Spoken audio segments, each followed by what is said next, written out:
அன்பு நண்பர்களுக்கு வணக்கம். நேரம் நல்ல நேரம் சேனலுக்கு உங்கள் எல்லோரையும் வருக வருக என வரவேற்கிறோம். இதுவரை எங்களது சேனலுக்கு ஆதரவளித்த அனைத்து நல்ல உள்ளங்களுக்கும் நன்றி. இந்த பதிவுல நம்ம ஒவ்வொரு நட்சத்திரத்திற்கும் முறையான பொருத்தமுள்ள நட்சத்திரங்களை வந்து ஒவ்வொரு மணமகளுக்கும் மணமகனுக்கும் நம்ம பார்க்க போறோம். அதை பத்தின பதிவை தான் இதுல விரிவா நம்ம பார்க்க இருக்கோம். கடவுள் அமைத்து வைத்த மேடை இணைக்கும் கல்யாண மாலை, இன்னார்க்கு இன்னார் என்று எழுதி வைத்தானே தேவன் அன்று. கடவுள் அமைத்து வைத்த மேடை இணைக்கும் கல்யாண மாலை. என்னடா பாட்டோட ஆரம்பிக்கிறேன்னு நினைக்கிறீங்களா?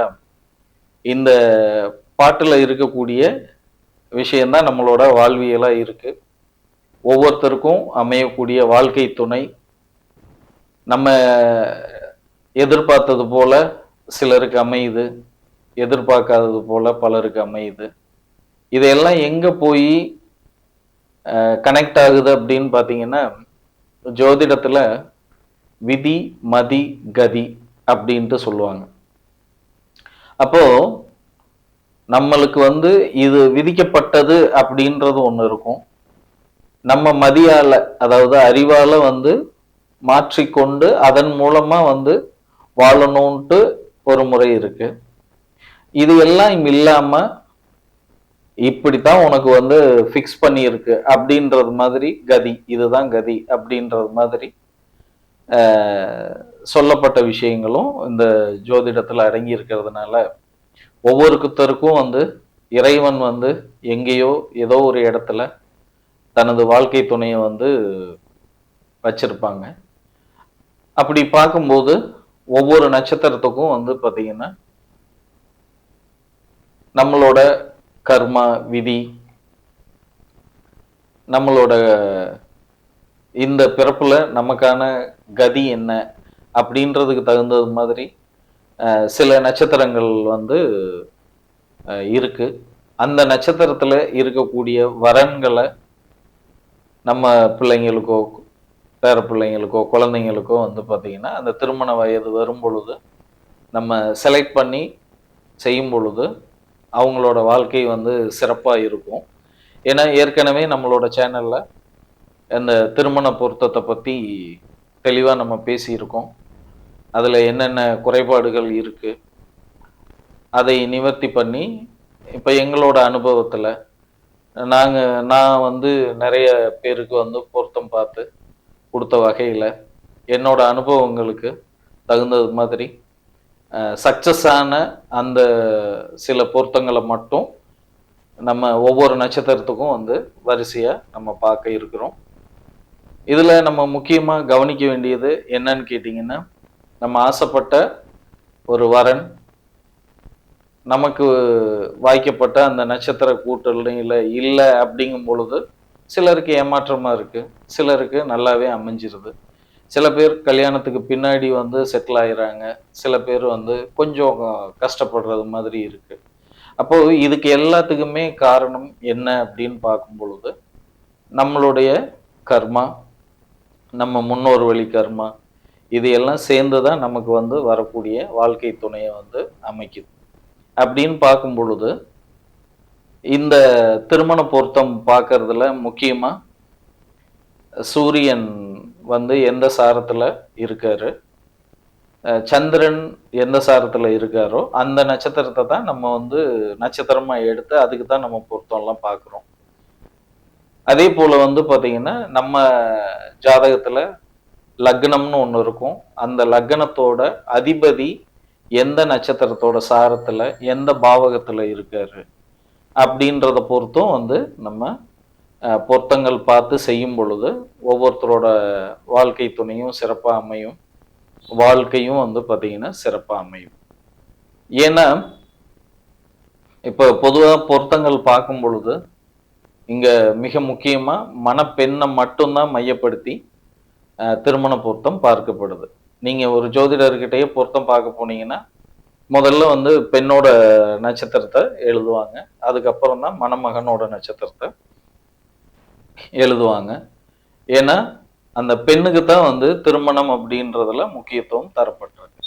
அப்போ அந்த பெண்ணோட லக்ன புள்ளி எந்த நட்சத்திரத்துல இருக்கு, அந்த பொண்ணோட ராசி எந்த நட்சத்திரத்துல அமைஞ்சிருக்கோ அதோட புள்ளி, அடுத்து லக்ன அதிபதி இருக்கக்கூடிய புள்ளி.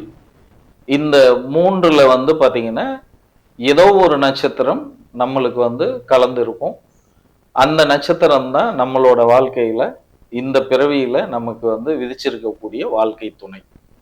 இப்ப அத வச்சு தான் வந்து ஒவ்வொரு நட்சத்திரத்துக்கும் நம்ம வந்து அ பொருந்தக்கூடிய நட்சத்திரங்கள இந்த பதிவுல மணமகளுக்கு தனியா, மணமகனுக்கு தனியா நம்ம பார்க்க இருக்கிறோம்.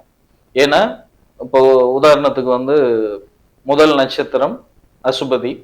அப்ப இந்த அசுபதியில வந்து பெண்ணும் பிறந்திருப்பாங்க, ஆணும் பிறந்திருப்பாங்க. அப்படிங்கும் பொழுது, பெண்ணுக்கு பொருந்தக்கூடிய நட்சத்திரங்கள் எவை எவை? பையனுக்கு வந்து பொருந்தக்கூடிய நட்சத்திரங்கள் எவை எவை? அப்படின்ட்டு ஒவ்வொரு நட்சத்திரமா நம்ம 27 நட்சத்திரத்துக்கும் இந்த பதிவுல பார்க்க இருக்கிறோம். அ குறிப்பிட்ட நட்சத்திரங்கள நம்ம ஒவ்வொரு பதிவுலயும் நம்ம பதிவிட இருக்கிறோம். 27 நட்சத்திரங்களுக்கும் நம்ம வந்து உரிய நட்சத்திர பொருத்தங்கள நம்ம பார்க்க போறோம். நிச்சயமா ஒரு விஷயத்த மட்டும் என்னால உறுதியா சொல்ல முடியும். இதுக்கு முன்னாடி திருமணம் ஆனவங்களும் சரி, இனி வந்து பார்த்தீங்கன்னா திருமணம் ஆக போறவங்களுக்கும் சரி,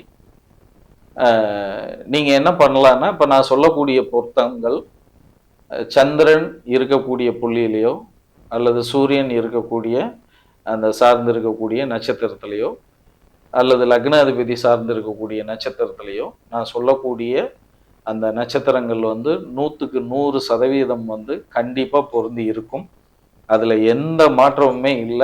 சந்தேகமே வேண்டாம். உங்களுக்கு டவுட் இருந்ததுன்னா, நீங்க இதுக்கு முன்னாடி கல்யாணம் ஆனவங்க, உங்களோட வாழ்க்கை துணையோட ஜாதகத்துல நீங்க செக் பண்ணி பாருங்க. இப்ப நான் சொன்ன நட்சத்திரங்கள் நிச்சயம் அதுல சம்பந்தம் இருக்கும். அந்த அடிப்படையில தான் இப்போ ஒவ்வொரு நட்சத்திரத்துக்கும் நம்ம பார்க்க இருக்கிறோம்.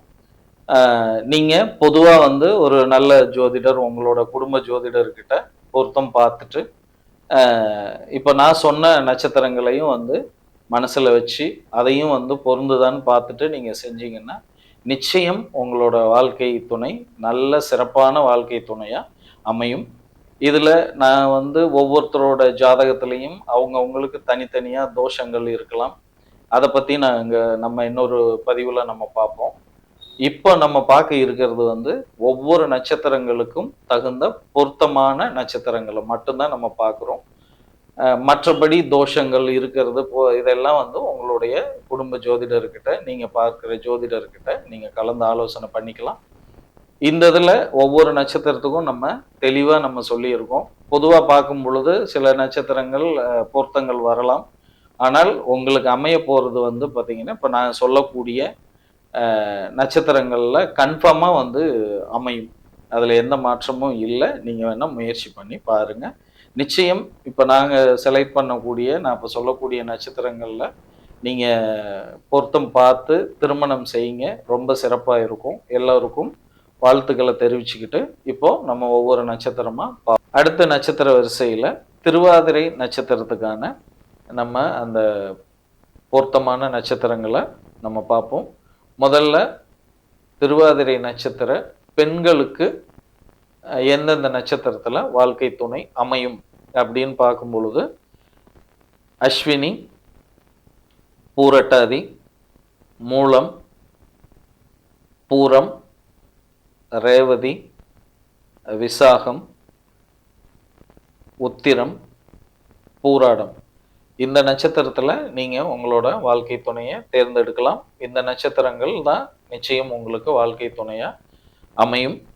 அதே போல திருவாதிரை நட்சத்திர ஆண்களுக்கு பொருத்தமான அந்த துணை நட்சத்திரங்கள், உங்களுக்கு வாழ்க்கை துணை இந்த நட்சத்திரங்கள்ல தான் அமையும்.